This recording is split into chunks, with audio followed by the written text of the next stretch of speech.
એટલે હું શું કહું, આપણે સબ ભાઈબંધ ભેળા ભેળા થઈને એકાદું બિઝનેસ કરો યાર. હું પૈસા ભેળા થાય કે આપડો મોટો એમ કોઈ બિઝનેસ કરો. વાત તો સાચી कर रहे हो यार. પૈસા કાઢો તમે થોડા થોડા.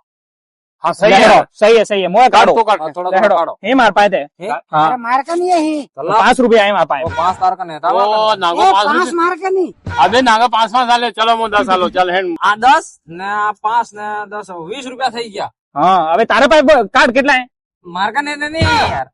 नागो હું એમ કહું એક કામ કરો, हाँ 10 રૂપિયા સા ને 2 વિમલ લઈ આવ એક ફરા. તો સા પાણી ને વિમલ ખાઈને પછી ધંધાનો કોઈ વિચાર અમારે લઈ આવજો ભાઈ. બિઝનેસ તો કરવા પડે પણ પૈન સા પૈન વિચારો તો મારે એમાં દિમાગ ચાલે એમ. રહેતું ભાઈ ભાઈ એવો કોક દિમાગ તેજ થતું ना ले आओ तू सा तो मैं लाड़ो मो सो थारी વા લેતા આવો એ ડુંગર પૂરના ડુંગરામાં પાણા પાડીને બેસો. ई वालो ने था यार बारी काम में ई મોટો બિઝનેસ. हाल हाँ मोटो मोटा मोटा पाना ना खो मोटो बिजनेस रखते आ के ले लो